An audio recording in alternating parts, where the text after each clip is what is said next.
जय हिंद दोस्तों। जैसे कि आप सभी को पता होगा कि 2 जून की शाम को लगभग 7 से 8 बजे के तकरीबन ट्रेन नंबर 12864 जो कि बेंगलोर हावड़ा सुपरफास्ट एक्सप्रेस है, 1 जून को सुबह 7:30 बजे बेंगलुरु के यशवंतपुर स्टेशन से चली थी और इसे 2 जून को शाम करीब 8 बजे हावड़ा पहुंचना था। ये अपने समय से 3.5 घंटे की देरी से 6:30 बजे भद्रक पहुंची, जिसका अगला स्टेशन बालासोर था। यहाँ ट्रेन 4 घंटे की देरी से 7:52 पर पहुंची। वहीं दूसरी तरफ से आ रही train number 12841 Shalimar Chennai central Coromandel express 2 जून की दोपहर 3:30 बजे हावड़ा से रवाना हुई थी। ये 3 जून को शाम के 4:50 चेन्नई सेंट्रल पहुंचती। ये अपने सही समय पर 6:37 बालासोर पहुंची, जिसका अगला स्टेशन भद्रक था, जहां ट्रेन को 7:40 बजे पहुंचना था। लेकिन 7 बजे तकरीबन दोनों ट्रेन वहनगंगा बाजार स्टेशन के पास आमने सामने से गुजरी, तभी यह हादसा हुआ। हादसे के 1 घंटे बाद शाम को करीब 8 बजे बालासोर में एक ट्रेन की पटरी से उतरने की खबर आई। इसके बाद दूसरी ट्रेन डिरेल होने की बात पता चली, जिसमें कि रात करीब 10 बजे साफ हुआ कि 2 यात्री गाड़ियां और एक मालगाड़ी टकराई है, जिसमें शुरुआत में 30 लोगों के मारे जाने की जानकारी थी। लेकिन यह देर रात तक आंकड़ा करीब 200 पार हो गया था और अभी वर्तमान में यह लगभग 380 प्लस पहुंच चुका है। रेलवे अधिकारियों ने बताया है कि बहानगा बाजार स्टेशन की आउटर लाइन पर एक मालगाड़ी खड़ी थी। हावड़ा से चेन्नई जा रही कोरोमंडल एक्सप्रेस यहां डिरेल होकर मालगाड़ी से टकरा गई। एक्सप्रेस का इंजन मालगाड़ी पर चढ़ गया और बोगियां तीसरे ट्रैक पर जा गिरी। कुछ देर बाद तीसरे ट्रैक पर आ रही हावड़ा बेंगलोर दुरंतो ने कोरोमंडल एक्सप्रेस की बोगियों को टक्कर मार दी, जिससे कि ये इतना बड़ा हादसा हुआ है। ये अभी तक का भारतीय रेलवे में सबसे बड़ा रेलवे हादसा माना जा रहा है। अभी वर्तमान समय में जो कि ट्रेन एक्सीडेंट को 24 घंटे हो चुके हैं, इस समय लगभग 380 से प्लस लोगों की मृत्यु ऑफिशियल डाटा आ चुका है। इसके अलावा भी और भी आंकड़ा बढ़ सकता है, जो कि लगभग 900 से 1000 पैसेंजर अभी घायल परिस्थिति में है, जिनमें कि लगभग 200 से 300 की सीरियस कंडीशन है इस समय। इससे कि इनका आंकड़ा जो कि मृतजनों का है वह और भी बढ़ सकता है।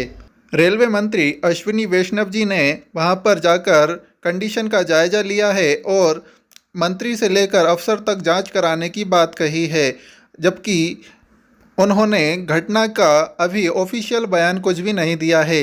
न्यूज़ की माने तो यह हादसा सिग्नल फेल होने की वजह से हो सकता है।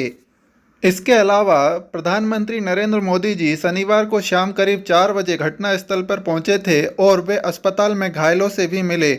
उन्होंने कहा कि दुर्घटना का जो भी दोषी है उसे बख्शा नहीं जाएगा और हर तरह की जांच के निर्देश दिए हैं। इसके अलावा इन्होंने कहा है कि हम इस घटना से सबक लेंगे और व्यवस्था को सुधारेंगे।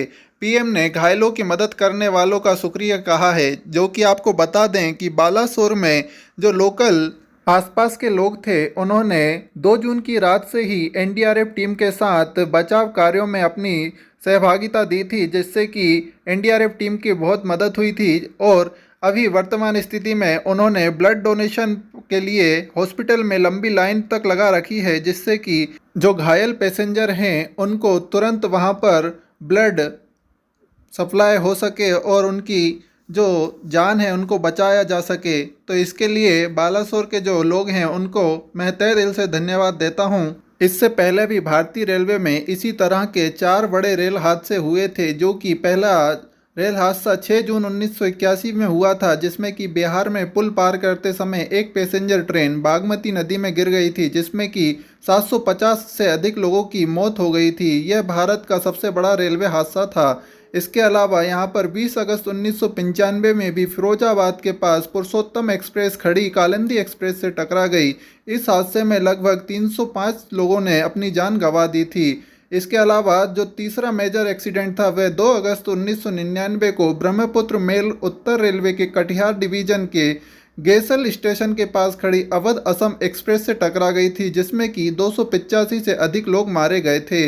इसके अलावा 26 नवंबर 1998 को जम्मू तावी सियालदह एक्सप्रेस पंजाब में गोल्डन टेम्पल मेल के पटरी से उतरे 3 डिब्बों से टकरा गई थी और इसमें 212 से लोगों की अधिक मौत हो गई थी।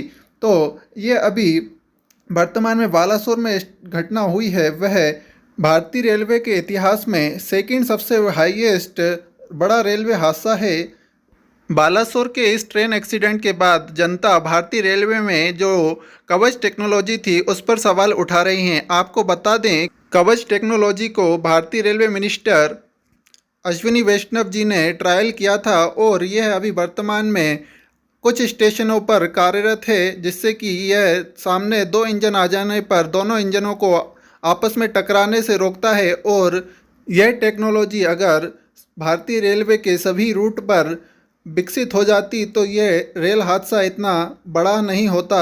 इस रेलवे हादसे के बाद भारतीय रेलवे मिनिस्ट्री एक्शन में आएगी और जो कवच टेक्नोलॉजी कार्य पेंडिंग में है उसको जल्दी से भारतीय रेलवे में सभी रूट स्टेशनों पर लागू करेगी, जिसमें कि इसका एक्सपेंसिव देखा जाए तो बहुत ज़्यादा होता है। और लगभग भारतीय रेलवे का जो इतना लंबा ट्रैक है उसमें 1 से 2 किलोमीटर पर ये कवच टेक्नोलॉजी का जो करोड़ों में इसका एक्सपेंसिव होता है। तो आने वाले बजट में भारतीय रेलवे में जो कवच टेक्नोलॉजी के लिए अलग से बजट पेश होगा और भविष्य में इस तरह के दर्दनाक हादसों को भारतीय रेलवे में रोका जाएगा। इस रेल हादसे में जिनकी जान गई है उनके लिए हम सब की तरफ से भावपूर्ण श्रद्धांजलि, और जो भी पैसेंजर अभी हॉस्पिटल में एडमिट है उनकी स्पीडी रिकवरी की कामना करते हैं।